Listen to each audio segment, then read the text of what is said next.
وَإِذَا قُرِئَ الْقُرْآنُ فَاسْتَمِعُوا لَهُ وَأَنصِتُوا لَعَلَّكُمْ تُرْحَمُونَ۔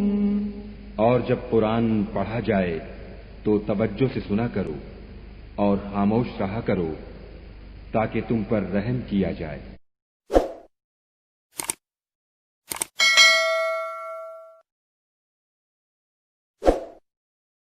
بسم اللہ الرحمن الرحیم۔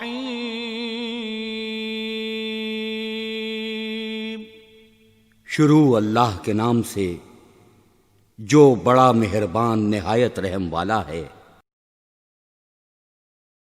وَإِذَا سَأَلَكَ عِبَادِي عَنِّي فَإِنِّي قَرِيبٌ أُجِيبُ دَعْوَةَ الدَّاعِ إِذَا دَعَانِ فَلْيَسْتَجِيبُوا لِي وَلْيُؤْمِنُوا بِي لَعَلَّهُمْ يَرْشُدُونَ۔ اور اے پیغمبر، جب تم سے میرے بندے میرے بارے میں دریافت کریں تو کہہ دو کہ میں تو تمہارے پاس ہوں، جب کوئی پکارنے والا مجھے پکارتا ہے تو میں اس کی دعا قبول کرتا ہوں، تو ان کو چاہیے کہ میرے حکموں کو مانیں اور مجھ پر ایمان لائیں تاکہ نیک رستہ پائیں۔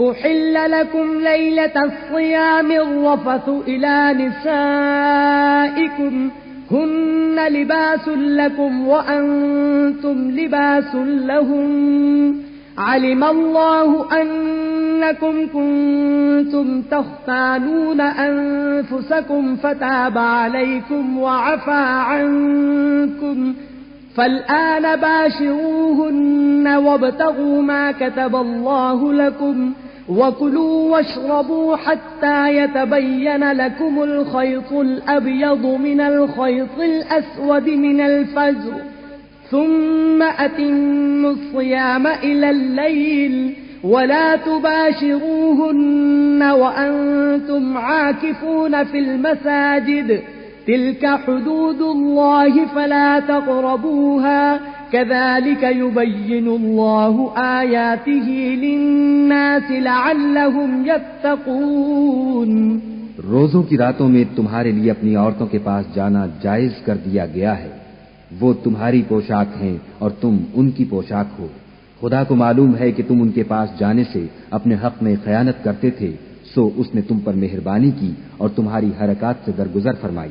اب تم کو اختیار ہے کہ ان سے مباشرت کرو، اور خدا نے جو چیز تمہارے لیے لکھ رکھی ہے یعنی اولاد، اس کو خدا سے طلب کرو اور کھاؤ اور پیو یہاں تک کہ صبح کی سفید دھاری رات کی سیاہ دھاری سے الگ نظر آنے لگے، پھر روزہ رکھ کر رات تک پورا کرو، اور جب تم مسجدوں میں اعتکاف بیٹھے ہو تو ان سے مباشرت نہ کرو، یہ خدا کی حدیں ہیں، ان کے پاس نہ جانا۔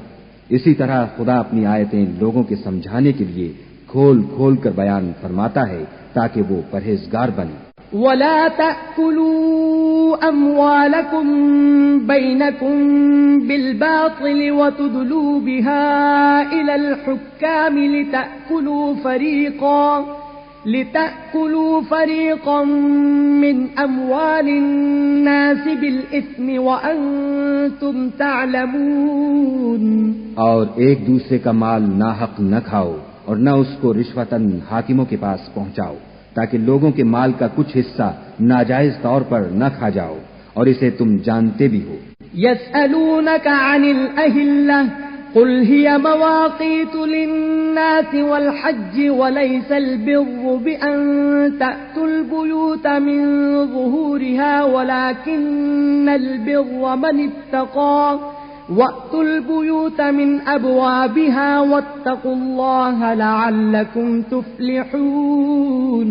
اے محمد صلی اللہ علیہ وآلہ وسلم، لوگ تم سے نئے چاند کے بارے میں دریافت کرتے ہیں کہ گھٹتا بڑھتا کیوں ہے، کہہ دو کہ وہ لوگوں کے کاموں کی میعادیں اور حج کے وقت معلوم ہونے کا ذریعہ ہے، اور نیکی اس بات میں نہیں کہ احرام کی حالت میں گھروں میں ان کے پچھواڑے کی طرف سے آؤ، بلکہ نیکوکار وہ ہے جو پرہیزگار ہو اور گھروں میں ان کے دروازوں سے آیا کرو، اور خدا سے ڈرتے رہو تاکہ نجات پاؤ۔